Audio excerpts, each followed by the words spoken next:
दोस्तों बिजनेस अगर बचाना है तो आज का वीडियो बहुत ज्यादा इंपॉर्टेंट है। क्या आपको पता है कि छोटे से खर्चे को बचाने के चक्कर में हमारा बनाया हुआ जबरदस्त और बड़ा नाम चला जाता है। जानना चाहेंगे कैसे? ट्रेडमार्क के कारण। आज आपको बताने वाला हूं कि बिजनेस को कैसे बचाना है। छोटा सा अगर बिजनेस है तो नेक्स्ट लेवल पे ले जाने के लिए भी आपको सेफ रहने का जरूरत है। उसके लिए जो ट्रेडमार्क की जरूरत रहेगी, आज उसका कंप्लीट डिटेल्ड वीडियो देखिएगा। तो मैं इसमें बताने वाला हूं सबसे पहले कि ट्रेडमार्क क्या होता है, दूसरा चीज कि ट्रेडमार्क इंपॉर्टेंट क्यों है, तीसरा कौन सा ऐसा कॉमन मिस्टेक्स या गलती है जो कि हर कोई करता है ट्रेडमार्क के लिए, चौथा अब समझ में आ गया तो ट्रेडमार्क रजिस्ट्रेशन का प्रोसेस क्या है, पांचवा चीज ये कि खर्चे कितने होंगे ट्रेडमार्क के, और छठवा लीगल प्रोसेस क्या है, किस तरीके से ट्रेडमार्क मिलता है। दोस्तों मैं दीपंकर समझदार, चार्टर्ड अकाउंटेंट, आपका दोस्त और बिजनेस ग्रोथ एसोसिएट। ये जो मैं बता रहा हूं ट्रेडमार्क रजिस्ट्रेशन, ये बहुत ज्यादा इंपॉर्टेंट है और आपके बिजनेस को बचाता है। तो इमेजिन करिए कि आपने 5 साल लगाकर कोई जबरदस्त काम किया, बिजनेस का नाम खड़ा किया, अब पता चलता है कि किसी और ने उसी बिजनेस के नेम को ट्रेडमार्क करा लिया, तब कैसा लगेगा? आपको हारा हुआ महसूस होगा।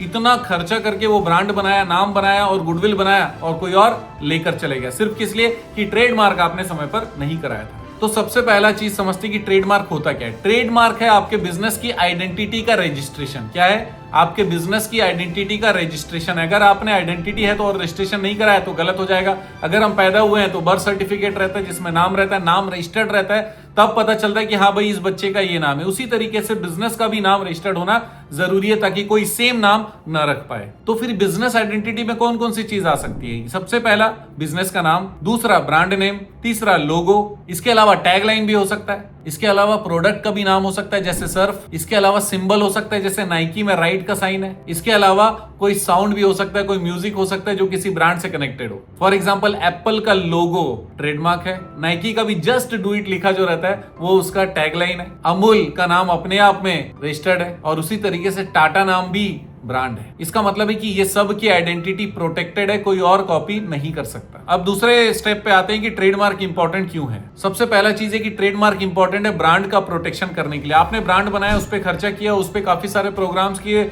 उस पर प्रमोशंस किए, लेकिन वो नाम कोई और इस्तेमाल ना करे, वो प्रोटेक्शन करना आपकी जिम्मेदारी है। दूसरा चीज, उससे ये भी पता चलता है कि आपका लीगल ओनरशिप। तीसरा चीज है जब भी आप लिखते हैं कि रजिस्टर्ड है या ट्रेडमार्क है तो ट्रस्ट बिल्डअप होता है। लोग समझते हैं कि ये नाम इंपॉर्टेंट है इनके लिए, और क्योंकि आपके लिए इंपॉर्टेंट है इसीलिए वो भी उस चीज को इंपॉर्टेंस देते हैं और आप रजिस्टर्ड या ट्रेडमार्क लिखे रहते हैं। उस समय सामने वाले को लगता है यार ये नाम के पीछे भी मेहनत कर रहा है। ये ट्रेडमार्क और रजिस्टर्ड क्या होता है? टीएम का मतलब हमने ट्रेडमार्क के लिए एप्लीकेशन दिया तब तक टीएम रहेगा। अब सारे ऑब्जेक्शन जब क्लियर हो जाते हैं उसके बाद जो मिलता है वो है आर, मतलब रजिस्टर्ड। इसका मतलब टीएम और आर अलग नहीं है। टीएम मतलब अप्लाई किया हुआ है और जब अप्रूव हो जाता है तो उसको आर मतलब रजिस्टर्ड कहते हैं, राइट। मैं आगे बढ़ने से पहले आपसे कुछ प्रश्न पूछना चाहता हूं। क्या आपके बिजनेस का नाम आपके लिए इंपॉर्टेंट है? पहला। दूसरा, क्या आपने रजिस्टर्ड करा कर रखा है? ये सारे का जवाब नीचे दीजिएगा।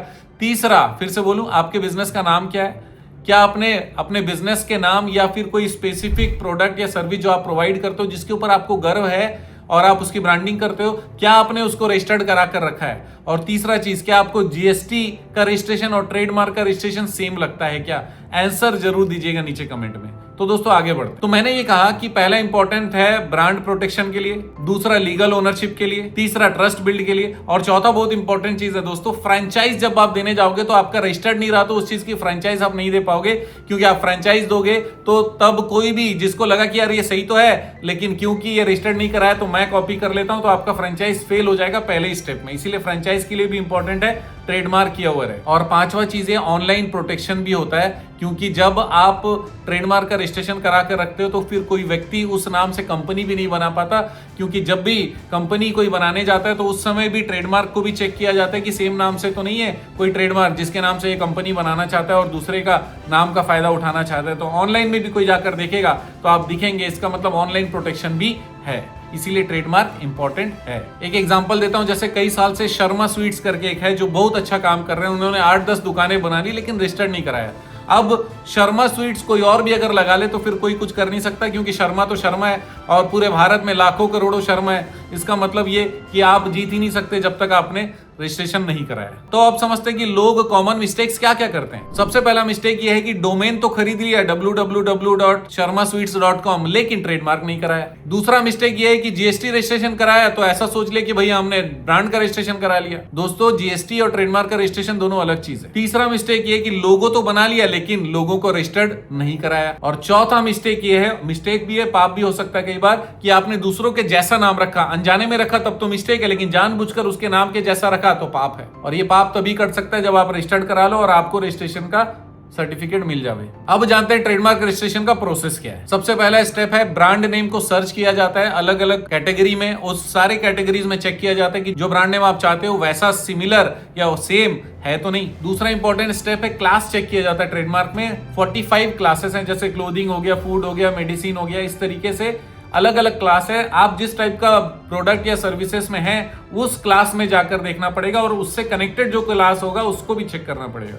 जब आप इससे क्लियर हो जाओ तो स्टेप 3 में आ जाइए, एप्लीकेशन फाइल करिए। स्टेप 4 में आपको टीएम का नंबर मिलता है क्योंकि आपने एप्लीकेशन फाइल किया था। स्टेप 5 में एग्जामिनेशन होता है। वो एग्जामिनेशन डिपार्टमेंट खुद करता है और पब्लिकेशन भी करता है, ताकि किसी और को ऑब्जेक्शन हो तो फिर उसको ऑब्जेक्ट कर सके और उसके बाद ऑब्जेक्शन क्लियर हो जाए, या फिर कोई ऑब्जेक्शन नहीं रहे तो नेक्स्ट स्टेप में आपको रजिस्ट्रेशन अलॉट कर दिया जाता है। अब जानते हैं कि रजिस्ट्रेशन तो लेना है ट्रेडमार्क का, लेकिन फीस क्या होगा। फीस का 2 हिस्सा है। सबसे पहला गवर्नमेंट का फीस और दूसरा प्रोफेशनल फीस, फाइलिंग का फीस और वहां पे प्रेजेंटेशन का फीस। तो गवर्नमेंट का फीस वो है जो सरकारी चालान लगता है। इंडिविजुअल और एचयूएफ में 4,500 रुपए लगते हैं पर एप्लीकेशन, लेकिन अगर इंडिविजुअल एचयूएफ के अलावा है तो फिर 9,000 रुपए पर एप्लीकेशन लगता है। इसके अलावा एप्लीकेशन फाइलिंग फीस 5,000 से 10,000 रुपए तक नॉर्मली कोई भी चार्ज करता है। इसके अलावा अगर रिप्रेजेंट करना रहता है, कोई ऑब्जेक्शन रहता है, तो उसकी फीस अलग से तय की जाती है, राइट। अब एक पावरफुल बात आपको बताता हूं कि बिजनेस केवल प्रोडक्ट या सर्विसेज नहीं है। बिजनेस बड़ा तब बनता है जब ब्रांड रहता है और ब्रांड प्रोटेक्टेड रहता है। ये 2 चीज बहुत ज्यादा इंपॉर्टेंट है, तब जाकर बिजनेस खड़ा होता है। इसीलिए बिजनेस और ब्रांड में ब्रांड को प्रोटेक्शन मानिए और ब्रांड को ट्रस्ट मानिए, और ब्रांड के कारण आपका बिजनेस में जो मेहनत आपने किया वो कैरी फॉरवर्ड भी होगा नेक्स्ट लेवल में। इसी कारण ट्रेडमार्क भयंकर ज्यादा इंपॉर्टेंट है। अगर आप शॉप ओनर हो, अगर आप स्टार्टअप ओनर हो, अगर आप मैन्युफैक्चरर हो, अगर आप सर्विस प्रोवाइडर हो, अगर आप यूट्यूबर हो या फिर ऑनलाइन सेलर हो, या किसी भी तरीके की सर्विसेज या नए टाइप का प्रोडक्ट आपने मार्केट में लाना है या ला चुके हो, तो तुरंत ट्रेडमार्क के लिए कॉल करिए हमारी टीम को। और मैं आपको गारंटी देता हूं कि सारे डॉक्यूमेंट्स देने के बाद 24 घंटे से 48 घंटे के अंदर आपको ट्रेडमार्क का अलॉटमेंट जरूर होगा। तो तुरंत दिए गए नंबर पर संपर्क कर सकते हैं। वीडियो को पूरा जरूर देखिए, आपके नॉलेज और इंफॉर्मेशन के लिए बहुत ज्यादा इंपॉर्टेंट है। और शेयर करना मत भूलिएगा, क्योंकि आप जानते हैं हमारा मिशन है हमेशा आप लोगों की मदद करना और समय पर सारी जानकारी देना। तो बने रहेगा हमारे साथ, वीडियो को शेयर जरूर करिएगा। आपका दिन जबरदस्त और शुभ हो।